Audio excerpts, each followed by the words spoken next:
હોય છે વખત એમ કે કેટલી મહાદેવની પૂજા કરીએ પણ તું ભેરો દોષિત એટલો થશે. એના કરતા જો તારાથી આ બધા નિયમો ન જળવાય તો છેટો ઉભીને બે હાથ જોડીને પ્રાર્થના કરી તો મારો મહાદેવ રાજી થાય. એની કઈ જરૂર નથી.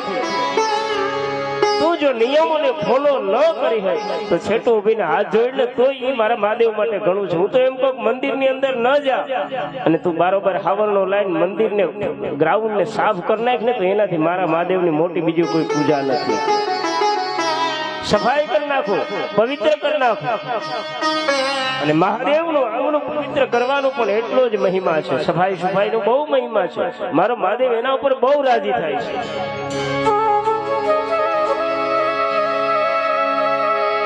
અને તમને એનો એક દાખલો અહલ્યાબાઈ હોલકર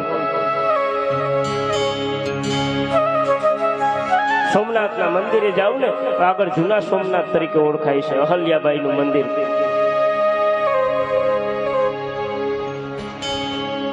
અહલ્યાબાઈ હોલકર મહારાષ્ટ્રમાં મરાઠા જ્ઞાતિમાં થયા છે અને બચપણથી એટલી બધી ગરીબાઈ અહલ્યાબાઈ કે મંદિરોની સફાઈ કરી મંદિરના ગ્રાઉન્ડો સાફ કરે અને જે પૂજારીઓ ત્યાંથી કઈ પ્રસાદ આપે ને પ્રસાદ ઉપર પોતાનું જીવન નિર્ભર કરે. આવી ગરીબાઈ બસ મહાદેવ પર એટલો એને પ્રેમ છે. જેટલા શિવાલયો હોય ને શિવાલયો જાય ત્યાં આંગણું સાફ કરે, મહાદેવની સેવા કરે, પૂજા કરે અને આંગણું સાફ રાખે. અને એના ઉપર મારા મહાદેવે કૃપા કરી ઈ જ અહલ્યાબાઈ ઇન્દોરની મહારાણી બન્યા. અને ત્યાં અહલ્યાબાઈ ને એમ થયું કે મારા ઉપર કેવી કૃપા, હું ક્યાં સ્થાને હતી, મારી જે ગરીબ પરિસ્થિતિ એવા સ્થાને હતી અને મહાદેવની કૃપાથી ઇન્દોરની મહારાણી બન્યા. ને પછી એણે મહાદેવના એટલા બધી મંદિરો બંધાવ્યા છે. ભગવાન શિવાલય શિવ મંદિરો બંધાવ્યા છે. એમાંનું એક સોમનાથમાં અહલ્યાબાઈ નું બનાવેલું શિવાલય છે. મહાદેવના મંદિરો સફાઈ કરવી ને એ પણ મોટું ધર્મનું કામ છે, પુણ્યનું કામ છે. અને અહલ્યાબાઈ નું આજ નામ ઇતિહાસોમાં અમર થઈ ગયું છે. જાજા વર્ષો પૂર્વેની આ વાત નથી. મારો મહાદેવ બહુ રાજી થાય છે મંદિરોની સફાઈ કરવાની. એમ ભગવાન શિવ કૃપાળુ દેવ છે. અને મહાદેવની કથા તો એવી છે, સકામ ભાવનાથી જો મહાદેવની કથાનું શ્રવણ કરે ને તો એને ફળ પ્રાપ્ત થાય છે, એની ઈચ્છાઓ પૂર્ણ થાય છે. અને નિષ્કામ ભાવથી જો કથાનું શ્રવણ કરવા આવે કોઈ કરે ને તેને મુક્તિ પદ પ્રાપ્ત થાય છે, મોક્ષ મળે છે. તમે સકામ ભાવથી પરમાત્માને મહાદેવને ભજો તોય કલ્યાણ અને નિષ્કામ ભાવથી ભજો તોય કલ્યાણ.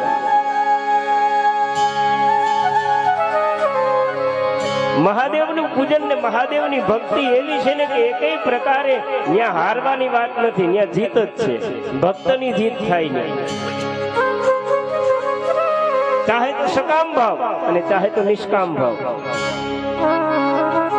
સકામ ભાવથી ભજન કરે, સકામ ભાવથી મહાદેવની કથાનું શ્રવણ કરે તો એની મનવાંછિત ફળ પ્રાપ્ત થાય અને નિષ્કામ ભાવથી કરે તો મુક્તિ મળે. આ તો ચોપાટું રે માંડી શૂન્યમાં, હું હારું તો તમારી દાસી, જીતું તો રાખું તમને પાસ. આમાં હારવાનું છે જ નહીં. ચોપાટું રે માંડી એવી સખી શૂન્યમાં, હારું તો તમારી દાસી બનીને રહું અને જીતું તો રાખું મારી પાસ.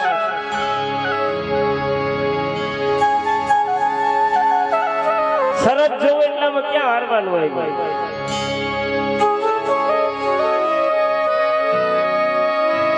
તો મારો મહાદેવ એવો કૃપાળુ દેવ છે.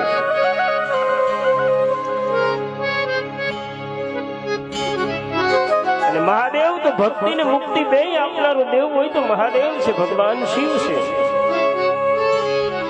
મને ભવસાગર થી તારો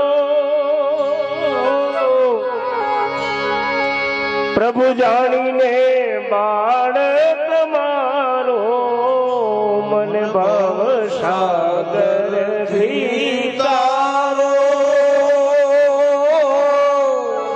પ્રભુ જાણીને બાળ તમારો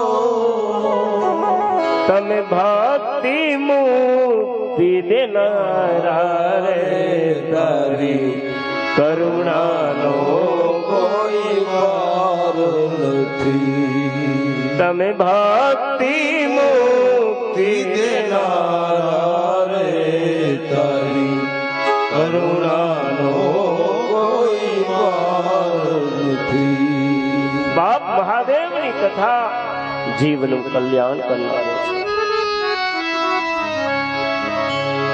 શુદ્ધ પુરાણી તો સોનક આદિ ઋષિઓને ત્યાં સુધી કહે છે કે મહાદેવની કથા એટલે અમૃત સમાન છે મહાદેવની કથા અમૃત સમાન છે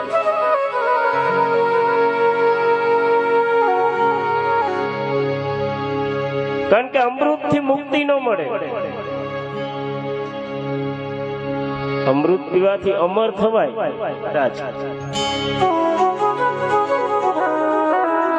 અમૃત પીવાથી અમર બની જવાય પણ અમૃત પીવાથી મુક્તિ ન થાય મહાદેવની કથા તો મુક્તિ આપનારી છે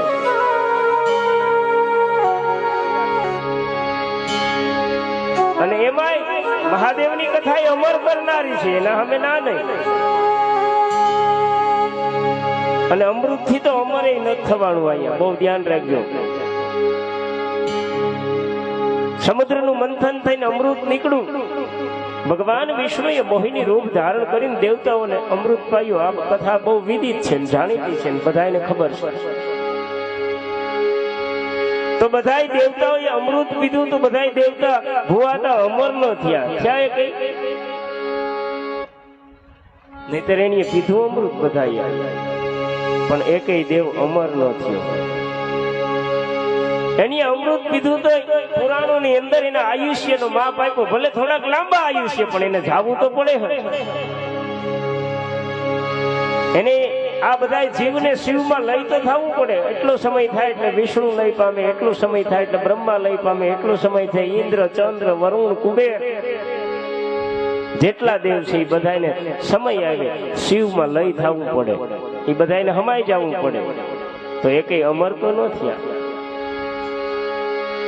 જે અમૃત પીધું એ અમર ન થયા અને જેની હડાહડ ઝેર પીધું એ અવિનાશી અમર બની ગયા વિચાર તો કરો આ ઉલટું સુલટું કેટલું જેણીએ ઝેર પીધું એ અમર અજર અમર મારો ઘોડો મહાદેવ છે એણે મને માયા લગાડી રે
દેનાર મારો ભોળો મહાદેવ છે.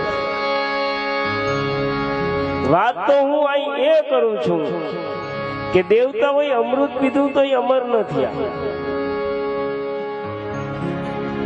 અને મારા મહાદેવે અમૃત ન પીધું એ અમર થયા. અમૃત પીધું પણ અમર થયો નહીં, પીવાની જોગી ન જાણી રે.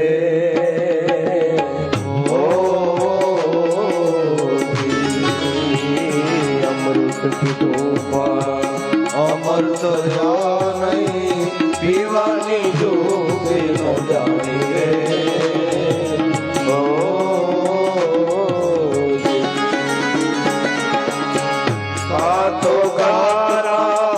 ઘટમાં ગયું નહીં, કાતો તારા રે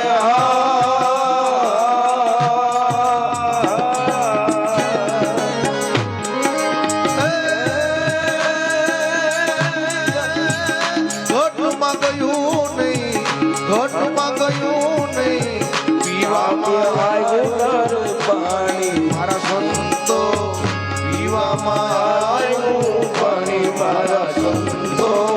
જૂના ધર્મ જો જાણી રે.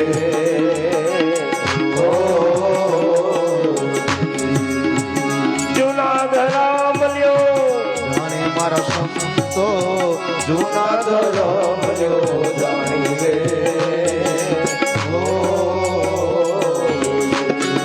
ગણપત કવિ આ ભજન લખ્યું છે.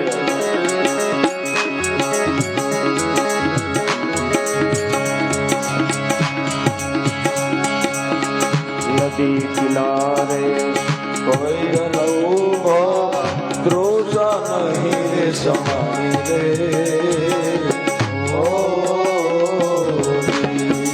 નદી કિનારે કોઈ નયું તૃષાયની ન સમાઈ રે.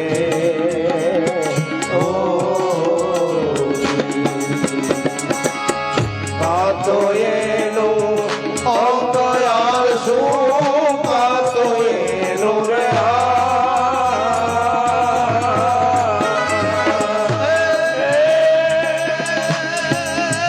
અંગયાલ શું, અંગ આલ શું, કાતો સરિતા સુખાણી મારા સંતો, કાતો સરિતા સુખાણી મારા સંતો. જૂના ધર્મ યો જાણી રે.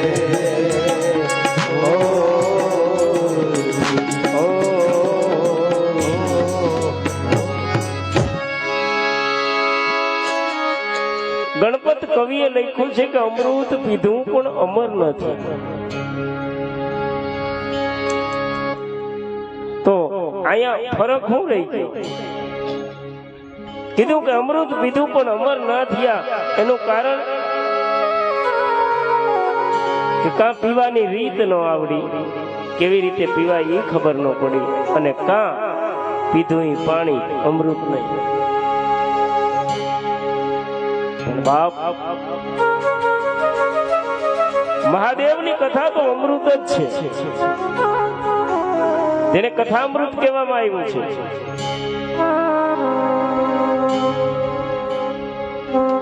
અને સંતોએ ને પંડિતોએ એમ કહ્યું છે કે હા, ભગવાન શિવની કથા છે ને એ અમૃત સમાન છે, એટલે એને કથામૃત કહેવામાં આવે છે.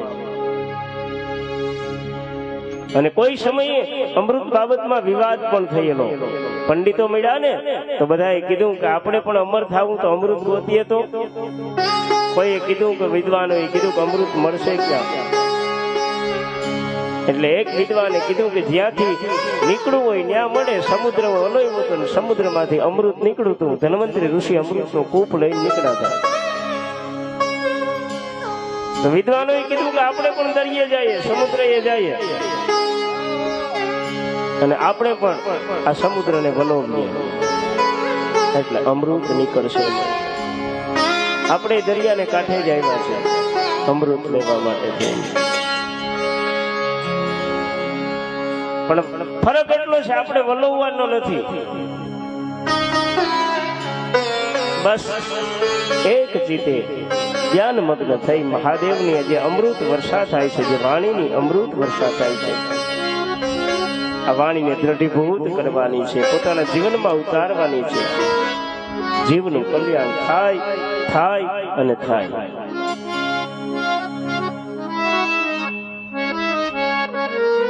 પછી ઘણાને એમ થાય કે આ મહાદેવની કથા સાંભળીએ તો હું અમર થઈ જાય, એમ થાય ને વાત તો ભગવાન શિવની કથા સાંભળવાથી અમર થઈ જવાય. આ શરીર તો પંચ મહાભૂતોનું બનેલું છે.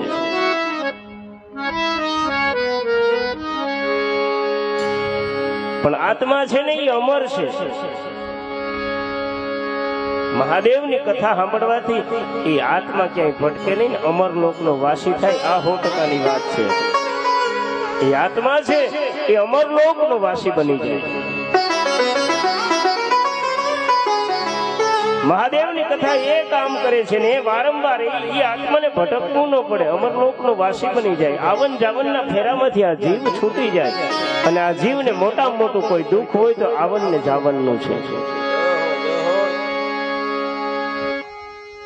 આ મહાદુઃખ છે, આ મહારોગ છે.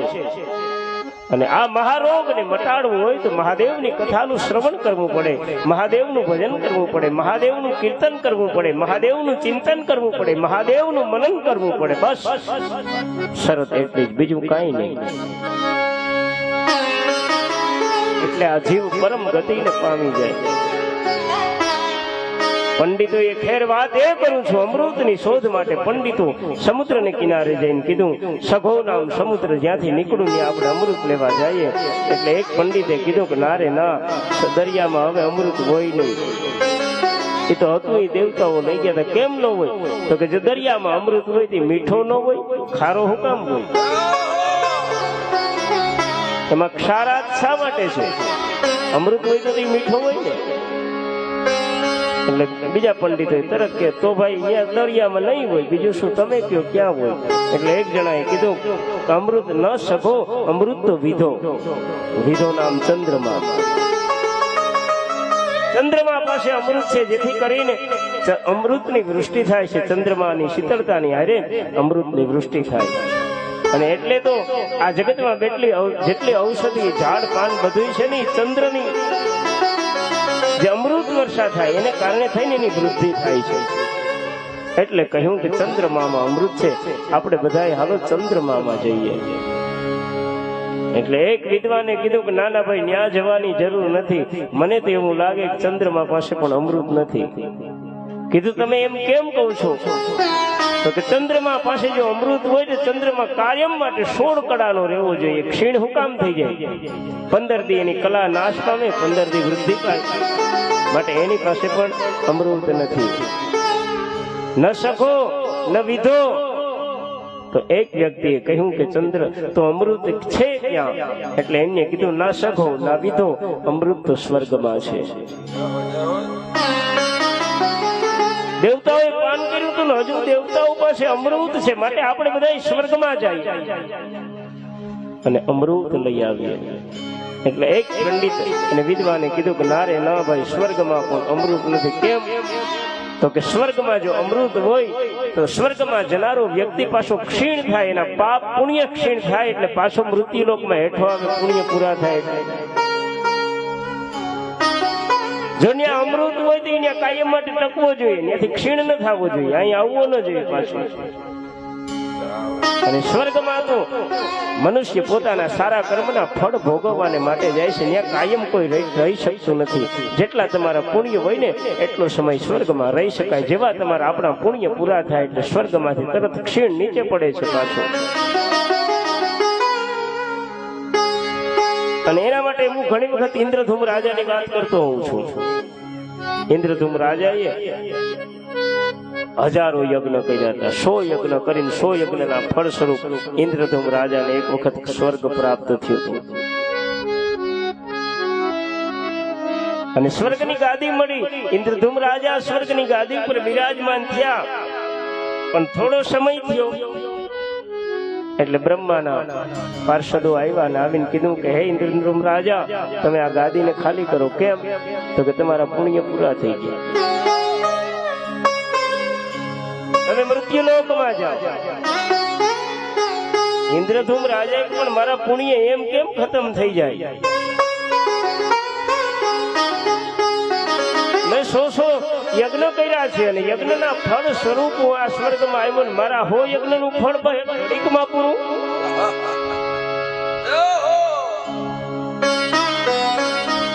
પણ સ્વર્ગનો ઘડીકનો સમય થાય ને તો અહીં તો પલટા કેટલાય મારી ગયા હોય. આ સમયનો બે ફરક છે.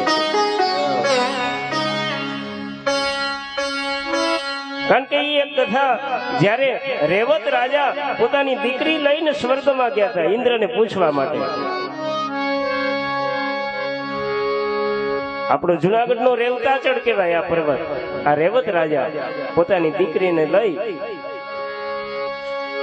અને સ્વર્ગમાં ગયા ઇન્દ્રની પાસે. તો ન્યા ગયા તો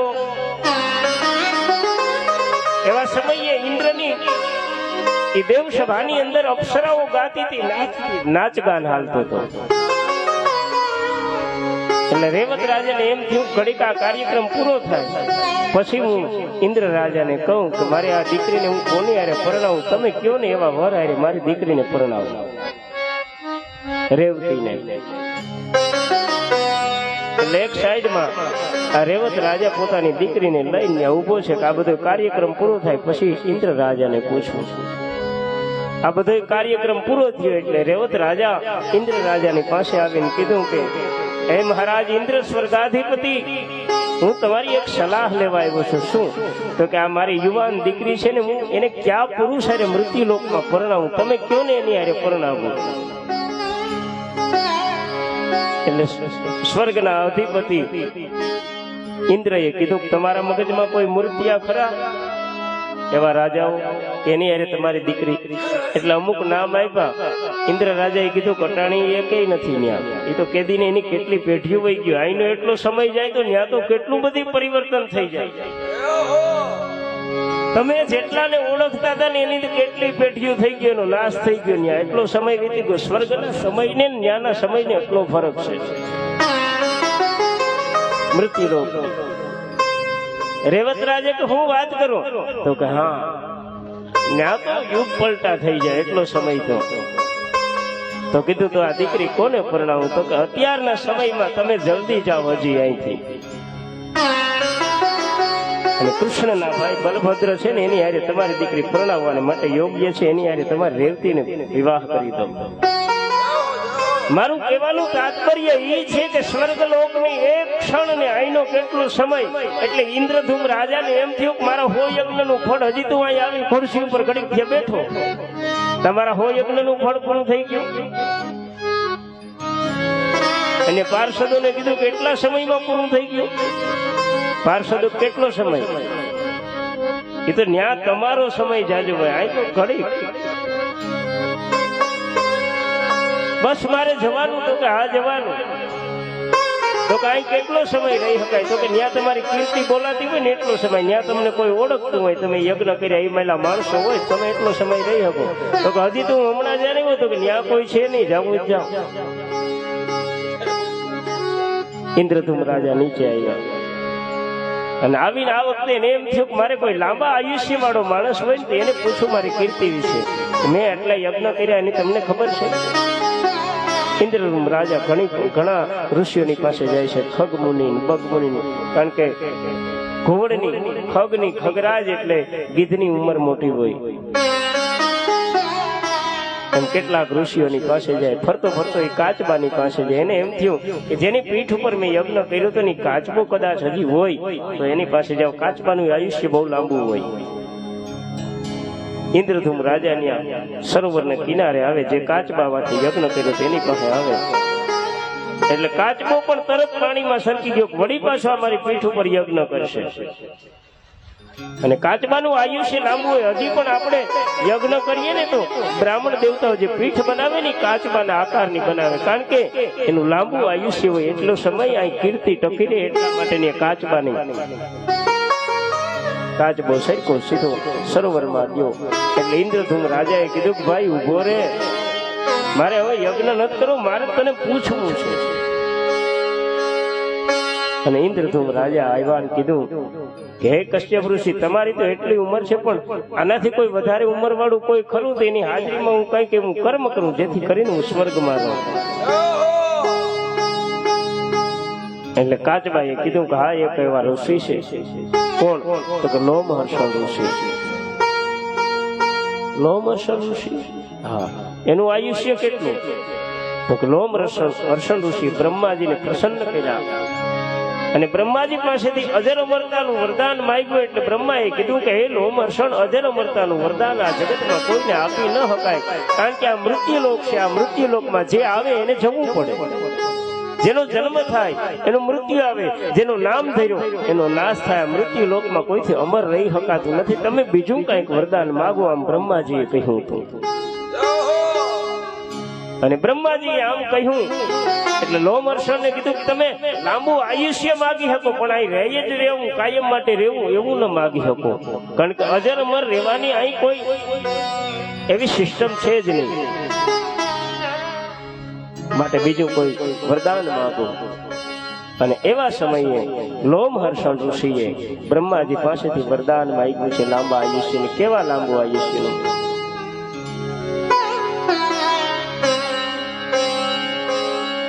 કે હે બ્રહ્માજી, તો જો પ્રસન્ન થયા હોય તો મને એવું વરદાન આપો. શું? તો કે સતયુગ, ત્રેતા, દ્વાપર અને કળિયુગ, આ 4 યુગ થાય ને એટલે એક ચોકડી થાય. અને આવી 14 ચોકડી થાય ને એટલે એક મન્વંતર થાય. અને આવા 14 મન્વંતર થાય એટલે એક કલ્પ થાય. સતયુગ, ત્રેતા, દ્વાપર ને કળિયુગ, આ 4 યુગ પૂરા થાય એટલે એક ચોકડી. આવી 14 ચોકડીનો એક મન્વંતર, આવા 14 મન્વંતરનો એક કલ્પ. લોમહર્ષણ ઋષિએ માંગ્યું કે આમ જયારે એક કલ્પ પૂરો થાય ને તે મારા શરીરનું એક રૂવાડું ખરે, અને મારા શરીરના બધા રૂવાડા જેથી ખરી જાય તેથી મારું આયુષ્ય પૂરું, મને એટલું આયુષ્ય આપ. બ્રહ્માજી કથું તથાસ્તુ. એમાં હું આ એક સમયે તો પૂરું થવાનું ને. બ્રહ્માજી તથાસ્તુ. લોમહર્ષણ ઋષિને આવું આયુષ્ય લાંબુ આપ્યું. ઇન્દ્રધૂમ રાજાને કાચબો કે આવું લોમહર્ષણ, મારા ધ્યાન મુજબ લોમહર્ષણ ઋષિનું લાંબુ આયુષ્ય છે, માટે આપણે એની પાસે જઈએ. ઇન્દ્રધૂમ રાજા, ખગમુનિ, બગમુનિ અને આ કાચબો બધા આવે છે લોમહર્ષણ પાસે.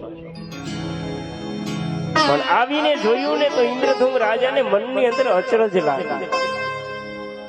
શું અચરજ લાગી? કે એટલું આયુષ્ય હોવા છતાંય લોમહર્ષણ ઋષિએ રહેવા માટે એક કુટિયા નથી બનાવી, મકાન નથી બનાવ્યું. લોમહર્ષણ ઋષિ ભજન કરે છે. સવારનો સૂર્યનો ઉદય થાય ને તડકો આવે ને તો આમ પૂર્વ દિશામાં એક સાજનો પૂરો રાખી અને પરમાત્માનું ભજન કરે. જેમ જેમ સૂર્ય જાય ને આમ સાજનો પૂરો ફેરવે જાય. પશ્ચિમમાં સમુદ્રમાં પશ્ચિમ તરફ સૂર્ય જાય તો એ તરફ આમ એક સાજનો પૂરો રાખે અને પરમાત્માનું ભજન કરે. ઇન્દ્રધૂમ રાજાને મનમાં અચરજ થઈ કે એટલું આયુષ્ય છે તોય આની એક કુટિયા નથી બનાવી. અને આપણે ત્યાં ઘડીક રહેવું મકાનો બનાવવામાં જ નવીરા નથી થતા. બનાવી લે ભાઈ વયો જાય, એમાં રહે તો કોક કોક ભાગશાળી.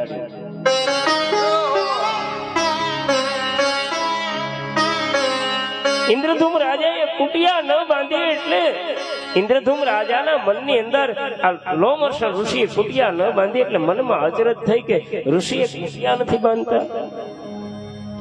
એટલે એણે લોમહર્ષણ ઋષિ પાસે જઈ 2 હાથ જોડી પ્રણામ કર્યા અને લોમહર્ષણ ઋષિને કીધું કે મારા મનમાં એક અચરજ થાય. શું?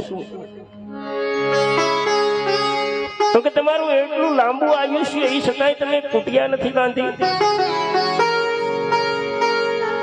અને ત્યારે લોમહર્ષણ ઋષિનો એ જવાબ હતો કે આખીર એક દિન જાવું તો છે ને, અહીં રહેવું તો નથી ને, હું અહીં ખોટી પિંજણ કરવી કુટિયાની. ઈસ તન ધન કરુણા બડાઈ, કરુણા બડાઈ,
ઋષિએ કીધું કે આ જે કાંઈ છે એની મોટાઈ શું કરવી, આખીર તો એક દી જવાનું છે.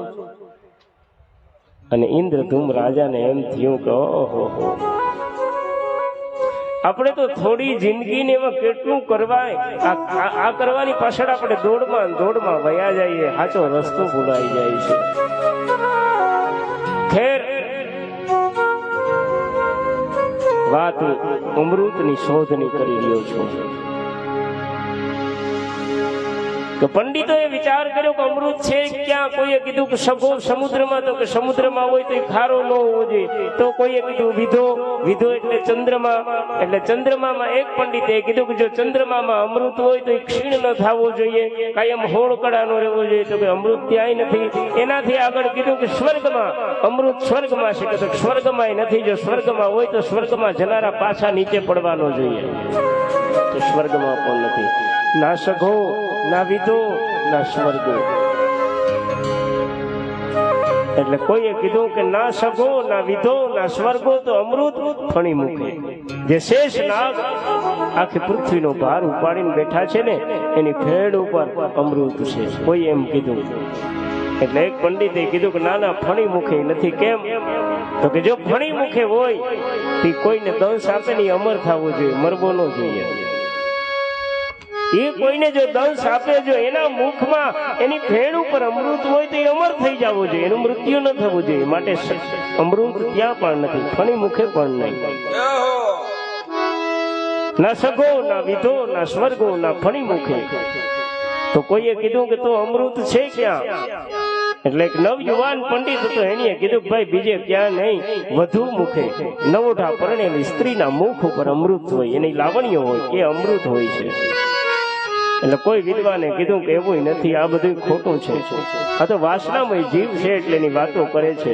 જો વધુ મુખે અમૃત હોય તેનો પતિ મૃત્યુનો પામવો જોઈએ, એ અમર થઈ જવાનું જોઈએ. માટે ત્યાં પણ છે નહીં. અંતે બધાય અમૃતની શોધ કરતા થાય કે તો અમૃત છે ક્યાં? એટલે એક બુજુર્ગ પંડિત હતો ને, એણીએ કીધું કે તમારે અમૃત ક્યાં છે એ સાંભળવું છે. હાલો હું તમને કહું છું ક્યાં અમૃત છે. એટલે વૃદ્ધ જે પંડિત હતો ને, એણીએ કીધું કે ભાઈ ના સઘો ના વિઘો ના સ્વર્ગો ના ફણી મુખે ના વધુ મુખે અમૃત છે હરિનામા. ઈશ્વરના નામમાં અમૃત છે, બાકી આ જગતમાં ક્યાંય અમૃત છે નહીં. એટલે જ આ કથાને અમૃત કથા, અમર કરનારી કથા કીધી છે.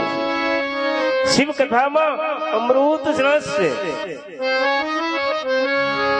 આ પંડિતે કીધું કે હરિનામમાં અમૃત છે, પરમાત્માના નામમાં અમૃત છે. મહાદેવ હરે ભોલેનાથ હરે, મહાદેવ હરે ભોલેનાથ હરે, મહાદેવ હરે ભોલેનાથ હરે, મહાદેવ હરે ભોલેનાથ હરે.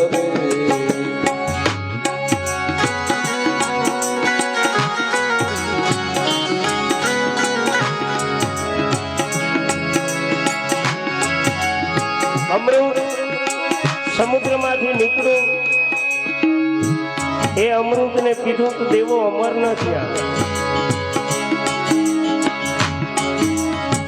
પણ કથામૃત તો અમર કરનારી કથા છે જ. આ મહાદેવની કથા છે, અમર કથા છે.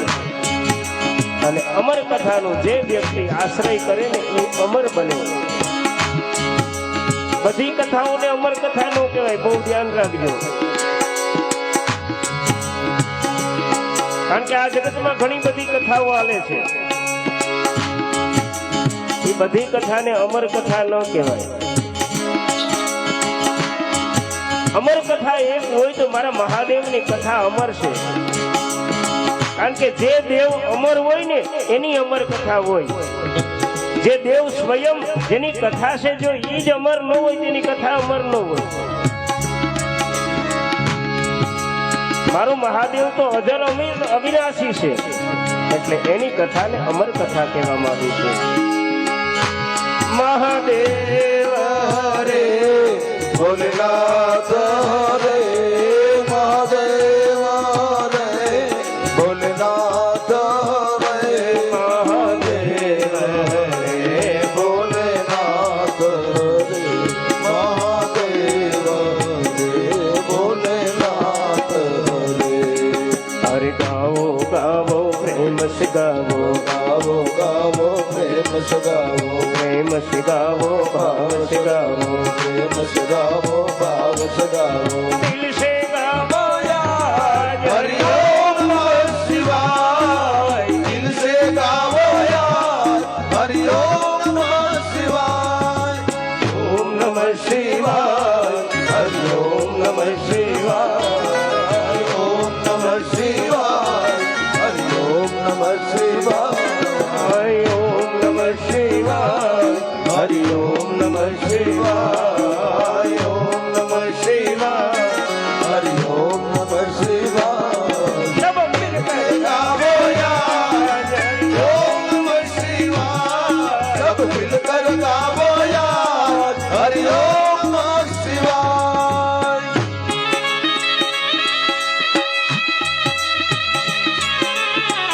हे महादेव महादेव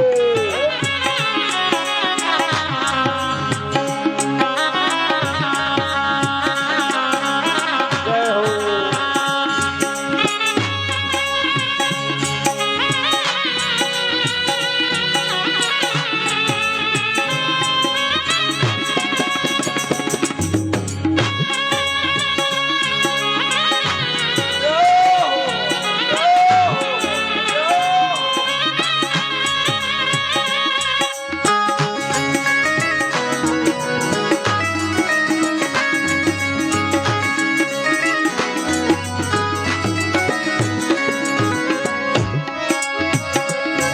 हरे कुंडल बोले कमंडल बोले कुंडल बोले कमंडल बोले कुंडल बोले कमंडल बोले कुंडल बोले कमंडल बोले जटा में देवी गंगा बोले जटा में बेटी गंगा बोले जटा में देवी गंगा बोले जटा में बेटी गंगा बोले ओम नमः शिवाय हरि ओम नमः शिवाय ओम नमः शिवाय हरि ओम नमः शिवाय ओम नमः शिवाय हरि ओम नमः शिवाय ओम नमः शिवाय हरि ओम नमः शिवाय सब मिलकर गावो याद हरि ओम नमः शिवाय सब मिलकर गावो यार हरि ओम नमः शिवाय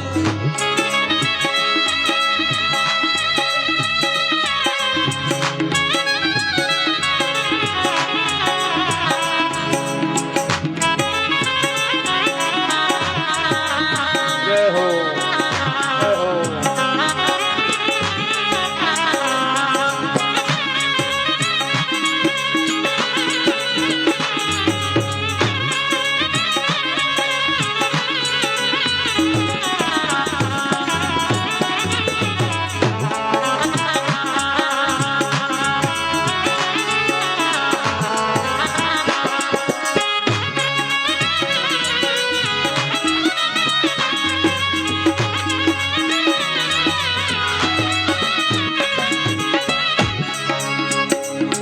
हरे चंदा बोले सूरज बोले गंगा बोले सूरज बोले गंगा बोले सूरज बोले गंगा बोले सूरज बोले आकाश ना तो तारा बोले आकाश ना तो तारा बोले आकाश ना तो तारा बोले अरे आकाश ना तो तारा बोले ओम नमः शिवाय हरि ओम नमः शिवाय ओम नमः शिवाय हरि ओम नमः शिवाय ओम नमः शिवाय हरि ओम नमः शिवाय ओम नमः शिवाय हरि ओम नमः शिवाय ओम नमः शिवाय हरि ओम नमः शिवाय ओम नमः शिवाय हरि ओम नमः शिवाय सब मिलकर गावो याद हरि ओम नमः शिवाय सब मिलकर गावो यार हरि ओम नमः शिवाय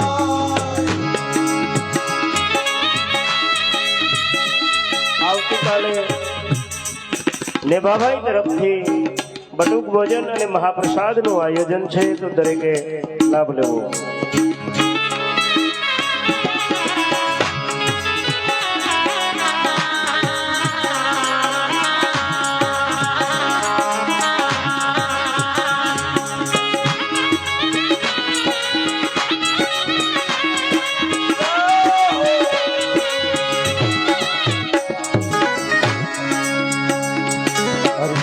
बोले पहाड़ बोले झाड़ बोले पहाड़ बोले पहाड़ बोले पहाड़ बोले झाड़ बोले पहाड़ बोले खड़खड़ करती नदियाँ बोले खड़खड़ करती नदियाँ बोले खड़खड़ करती नदियाँ बोले खड़खड़ करती नदियाँ बोले ओम नमः शिवाय हरि ओम नमः शिवाय ओम नमः शिवाय हरि ओम नमः शिवाय ओम नमः शिवाय हरि ओम नमः शिवाय ओम नमः शिवाय हरि ओम नमः शिवाय ओम नमः शिवाय हरि ओम नमः शिवाय ओम नमः शिवाय हरि ओम नमः शिवाय ओम नमः शिवाय हरि ओम नमः शिवाय ओम नमः शिवाय हरि ओम नमः शिवाय सब मिलकर गाओ आज हरि ओम नमः शिवाय मिलकर गाओ यार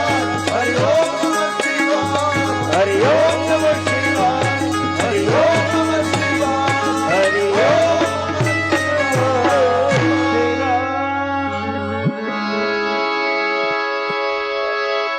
डमरू पाणी शूलपाणी नटराज राज नमो नमः डमरू पाणी शूलपाणी नटराज राज नमो नमः शीश गंग भस्मयंग करत ध्यान नमो नमः भस्मयंग करत ध्यान नमो नमः डमरू पाणी शूलपाणी नटराज राज नमो नमः बाप આ માનવ જીવનને અંધકારમાં ભટકતા જીવનો કોઈ ભૂમિયો હોય ને તો મહાદેવની કથા છે.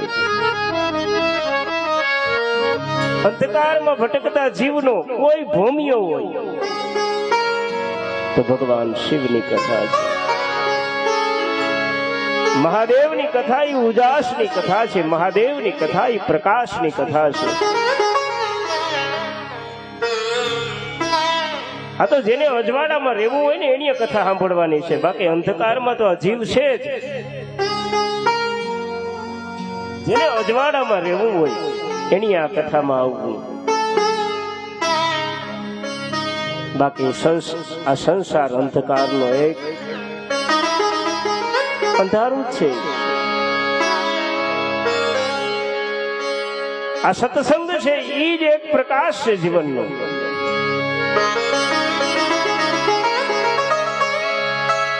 બાકી તો અંધારામાં ભટકતું રહેવાનું છે. મારું ન તારું નામ ટું એથી જગત બંધમાં જાગતો રામ સપનું થયું ઉલટું મફત ભિક્ષા માગતો અથડાવું છું આનંદ મહી મહારાજ રસ્તે લાવજો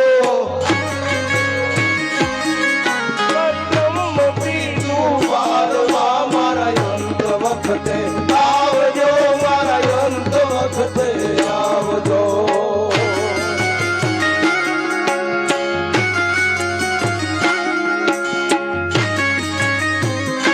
આ તો અંધકાર સુધારવાની વાતો છે. જેને મૃત્યુ સુધારી દેવું હોય, જેને પ્રકાશમાં રહેવું હોય ને એની મહાદેવની કથામાં આવવાનું છે. બાકી તો અંધારામાં છે જ.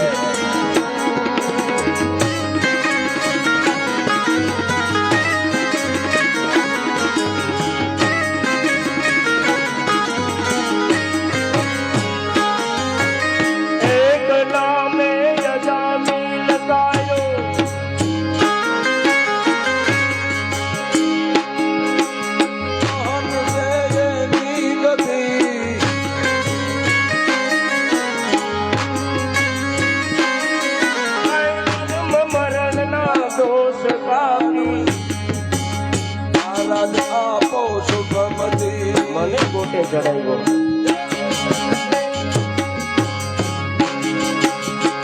એક નામે અજામીન તાયો,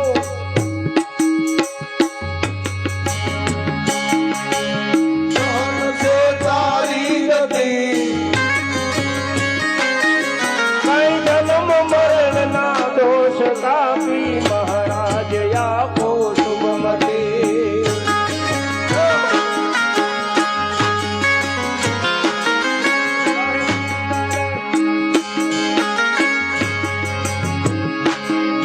મને દાસ જાણી નિભાવજો, જન્મ પ્રીતું પાડવા મારા અંત વખતે આવજો મારા અંત વખતે આવજો.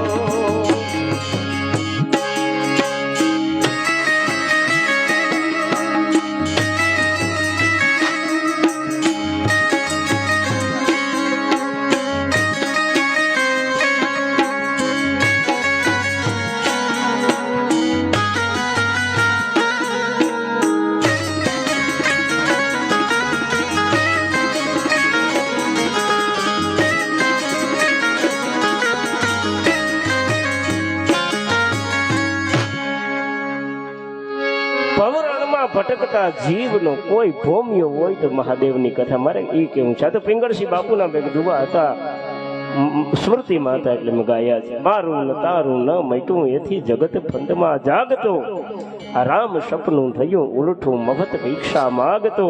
અથડાવું છું આ રણમહી મહારાજ રસ્તે લાવજો, પરિભ્રમ પ્રીતું પાડવા મારા અંત વખતે આવજો. અજણ્ય અંતકાળ સુધારવો છે, જે જીવને શિવમાં સમાવવું છે, અંધારામાં રહેલા જીવને પ્રકાશમાં જવું છે ને એના માટે મહાદેવની કથા છે.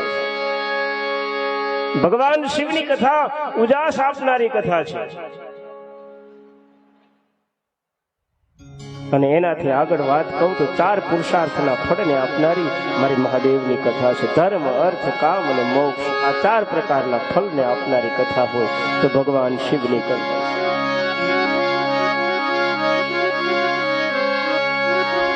અરે માત્ર કથાનું શ્રવણ કરવાથી જીવની સદગતિ થાય.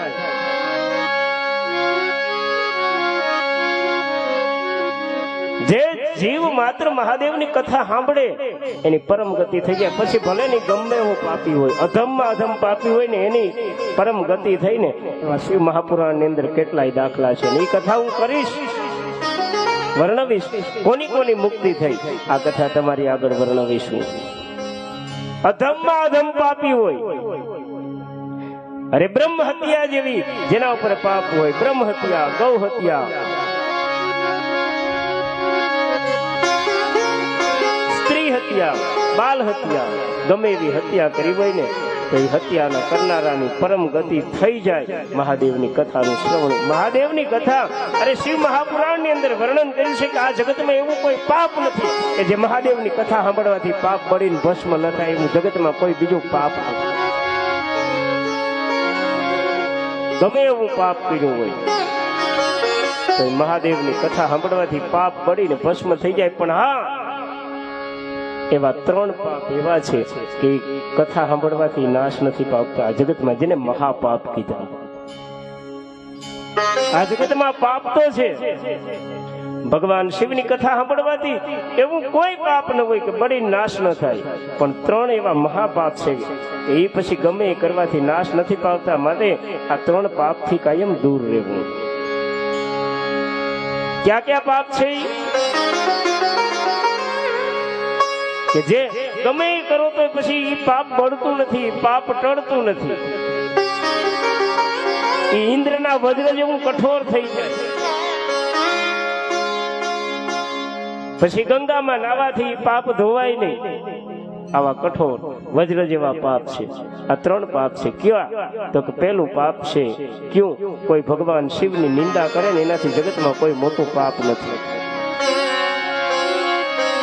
મહાદેવનો નિંદક છે આ પહેલું પાપ. બીજું તો કે જે ભગવાન શિવની નિંદા સાંભળે ને એ જગતમાં બીજું પાપ છે, મોટું પાપ. શિવની નિંદા કરવી નહીં, શિવની નિંદા સાંભળવી નહીં, આ મહાપાપ છે. અરે શિવ મહાપુરાણ ની અંદર તો ત્યાં સુધી વર્ણન કર્યું કે ભગવાન શિવની કોઈ નિંદા કરતો હોય ને જો તમે બલવાન હોય ને તો એ સમય એની જીભને ખેંચી લેવી, અને જો તમે આ વસ્તુ ન કરી શકો તો એ જ સમય એ સ્થાન છોડીને ત્યાંથી વયું જવું, પણ મહાદેવની નિંદા સાંભળવી નહીં.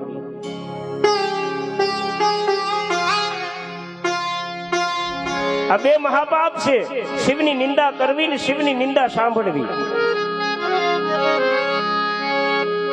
એની દંડ ભોગવવો પડે, એનો નાશ થાય. પછી શિવની નિંદા ગમે એ કરે, એમ કોઈ પણ વ્યક્તિ હોય તો હું મહાદેવની નિંદા કરાય નહીં કે સંભળાય નહીં. અને શિવ મહાપુરાણમાં એના દાખલા છે. દક્ષ પ્રજાપતિએ ભગવાન શિવની નિંદા કરી, તેનું પરિણામ શું આવ્યું? નહીતર એના સસરા હતા મહાદેવજીના.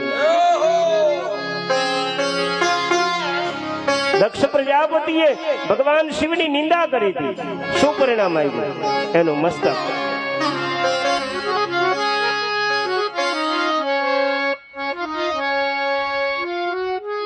વિધ્વંસ થયો, નાશ થયો.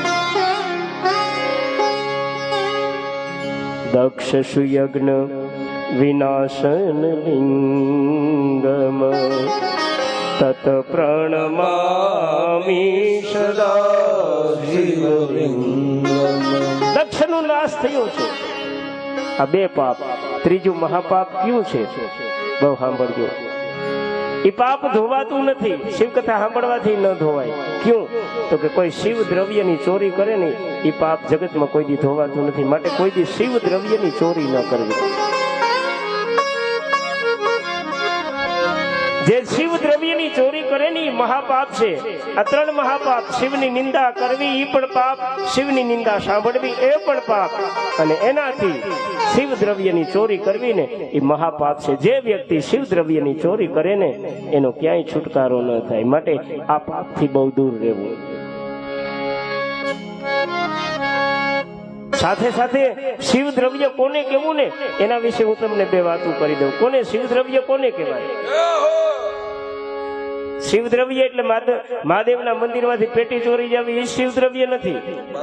પૈસાની અથવા તો ત્યાં કઈ વસ્તુ પડી હોય એને ચોરીને લઈ જાવ એને શિવ દ્રવ્ય કહેવાય એવું નથી. હા, શિવ દ્રવ્ય છે ખરું, પણ શિવ દ્રવ્ય એટલું સીમિત નથી કે તમે મહાદેવના પરિસરમાંથી કાંઈ ચોરો તો એને શિવ દ્રવ્ય કહેવાય એવું નથી. મહાદેવના મંદિરમાંથી ચોરો એને શિવ દ્રવ્ય કહેવાય એવું નથી. તો શિવ દ્રવ્ય કોને કહેવાય? તો કે મારો મહાદેવ છે, ધર્મનું રૂપ છે. ધર્માદાના નામથી ક્યાંય પણ એકઠું થયેલું ધન છે ને એ શિવ દ્રવ્ય છે. પછી તે બેનો કદાચ કીર્તન ગાયને ગાયુના નામથી ભેરું કરતી હોય, અથવા તો ક્યાંય સમાજ બનાવવા માટે થઈને બધાએ દાન આપ્યું હોય ને કે આપણો સમાજ બનાવવો છે, સમાજના નામથી દ્રવ્ય ભેરું થયું હોય તો એ શિવ દ્રવ્ય છે. પાતામાં બને છે ને મોટો મેર સમાજ, એ પણ શિવ દ્રવ્ય છે. કથાના નામથી અહીં કઈ એકઠું ધન થાય તો એ પણ શિવ દ્રવ્ય છે. અને ઈ દ્રવ્યમાં કોઈની હીણી નજર થાય ને ઈ દ્રવ્યની ચોરી યા તો ઈ દ્રવ્યને વાપરી નાખે ને તો શિવ દ્રવ્ય છે, એનું ક્યાંય ઉદ્ધાર ન થાય. પછી ચાહે તો ગરબી મંડળનું સંચાલન કરતો હોય, પણ ત્યાં આવે તો ધર્માદો. જ્યાં ધર્માદાના નામથી ધન આવે ને એ બધું શિવ દ્રવ્ય છે. મારું મહાદેવ ધર્મનું રૂપ છે, એટલે કોઈ દી શિવ દ્રવ્યની ચોરી ન કરવી. હું તો એમ કહું કે આવા કાર્ય હોય ને એમાં મહાદેવની કૃપા હોય ને મન જો મક્કમ ને મજબૂત હોય કે એક પણ પૈસો એમાંથી હું વાપરીશ ને એવું મન મક્કમ હોય ને તો એ દ્રવ્ય હાથમાં રખાય નકર દઈ દેવું સારું, આ હિસાબ રાખવો અઘરો છે. આપી દેવું સારું છે, આ ધનને સાચવવું અઘરું છે. કારણ કે એમાંથી લેશ માત્ર ભૂલ થઈ જાય ને તો એ શિવ દ્રવ્યની ચોરી છે ને એ પાપમાંથી મુક્ત નથી થવાતું. એટલે કહું છું આ શિવ દ્રવ્ય છે. આ જગતમાં ગમે એવા મહાપાપો હોય એ નાશ પામે છે મહાદેવની કથાનું શ્રવણ કરવાથી. પણ આ ત્રણ જે મહાપાપ છે એનો કોઈ દી છૂટકો નથી થતો. એટલે શિવ દ્રવ્યની ચોરી ન કરવી, મહાદેવનું નિંદા ન કરવી, મહાદેવની નિંદાને સાંભળવી નહીં. અરે શિવ મહાપુરાણમાં તો એવું વર્ણન કર્યું છે કે ઘણી વખત એવું થાય કે સામેના વ્યક્તિને તમે બંધ ન કરી શકો. શિવની નિંદા કરતો હોય અને તમે એને બંધ ન કરી શકો કારણ કે તમે સક્ષમ ન હો તો ત્યાંથી વયું જવું. પણ વયા ગયા હોય તો થોડી ઘણી નિંદા તો સંભળાઈ ગઈ હોય ને. તો શિવ મહાપુરાણ ની અંદર પૂછ્યું છે કે આમ કદાચ અજાણતા આપણે ન સાંભળતી હોય અને કોઈ મહાદેવની કોઈ નિંદા કરતું હોય ને સંભળાઈ હોય તો આપણે શું કરવું? શિવ મહાપુરાણ ની અંદર વર્ણન કર્યું કે ઘરે જઈને પહેરેલા કપડે નાઈ નાખવું, હુતક લાગી જાય કોઈ શિવ નિંદા સાંભળે તો પહેરેલા કપડે એ જ સમયે સ્નાન કરી લેવું, એટલે એ પાપમાંથી તમે મુક્ત થઈ જાઓ.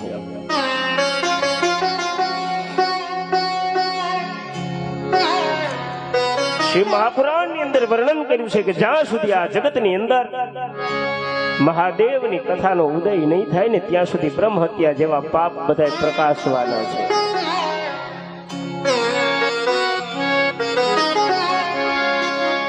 જ્યાં સુધી જગતમાં શિવ પુરાણનો ઉદય નહીં થાય ત્યાં સુધી કળિયુગના મોટા જેટલા ઉત્પાતો છે એ ભય રહિત થઈ અને આ જગતમાં ઘૂમા કરશે. આ બધામાં જો કોઈ શાંતિ જોતી હોય તો મહાદેવની કથા જ શાંતિ આપનારી છે. અંધકારમાંથી પ્રકાશમાં જવું હોય તો ભગવાન શિવની આરાધના, મહાદેવની કથાનું શ્રવણ કરવું.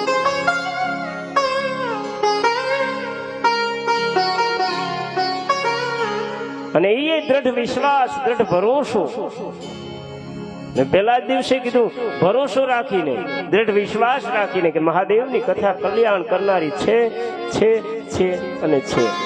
એના વિશે હું તમને કેટલાય દ્રષ્ટાંતો દઈ. હજી તો કથાની અંદર હું પ્રવેશ કરી રહ્યો છું. આ ત્રીજો દિવસ છે, કથાની અંદર પ્રવેશ કરું. મારે બધી કથા તમને કેવી છે મહાદેવની,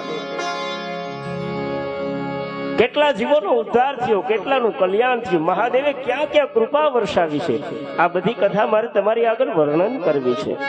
બસ શરત એટલી છે કે ત્રિહિદીમાં આઘા પાછા ન થતા, નહીતર કથા રહી જાય. એ દિવસની કથામાં કે હું 2 દી ન પૂગ્યો તેથી હું આવ્યો તું લ્યો, તેથી તારે જે સાંભળવું તું ને એ જ આવવાનું હતું, પણ તું ન આવ્યો ને શું થાય? એટલે મારા બાપ આ કથા છૂટી